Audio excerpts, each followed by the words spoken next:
ஒரு குட்டி கதை கேட்கலாமா? சமயக்குறவர்கள் நால்வர் அப்படின்னு சொல்லக்கூடியவர்களில் ரொம்ப பிரசித்தி பெற்ற அப்பர் பெருமானை பற்றின கதை தான் இது. அப்பர் பெருமான் முதல்ல சமணத்தை தழுவியிருந்தார். அதுக்கப்புறம் அவருக்கு சூளை நோய் ஏற்பட்டது. அதை திருவதிகையில் இருக்கிற ஈஸ்வரன் தான் தீர்த்து வச்சார். அப்படி தீர்த்து வச்சதுனால அவர் சைவ மதத்துக்கு மாறிட்டார். இப்படி மாறின உடனே சமணர்கள் அவருக்கு நிறைய தொந்தரவு கொடுத்தாங்க. எப்படியாவது அவரை கொன்னுடணும் அப்படின்னு முதல்ல பெரிய யானையை அவர் மேலே ஏவி விட்டாங்க. அதுக்கப்புறம் அவருக்கு விஷத்தை கொடுத்தாங்க. கல்லை கட்டி அவரை கடலில் தூக்கி போட்டாங்க. அதுக்கும் அப்புறம் அவரை இதில் சுண்ணாம்பு கால்வாயில் போட்டாங்க. சுண்ணாம்பு கால்வாய் எப்படி இருக்கும்?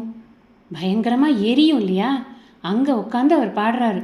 மாசில் வீணையும் மாலை மதியமும் வீசு தென்றலும் வீங்கிள வேனிலும் மூசு வண்டரை பொய்கையும் போன்றதே ஈசன் எந்தை இணையடி நீழலே அப்படின்னு.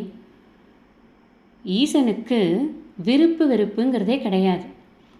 ஈஸ்வரனை யாரெல்லாம் தொழறாங்களோ, உண்மையாக அன்பு செலுத்தி தொழறாங்களோ, அவங்களுக்கும் மனசில் விருப்பு வெறுப்பு அப்படிங்கிறதே வராது. அதைத்தான் வள்ளுவர் சொல்கிறார்.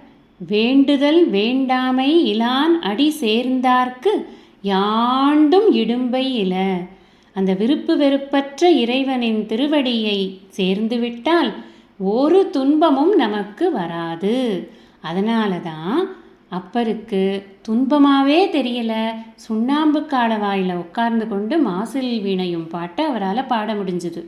நாமும் இறைவனின் திருவடிகளை சரணடைந்து துன்பமில்லாமல் வாழலாம்.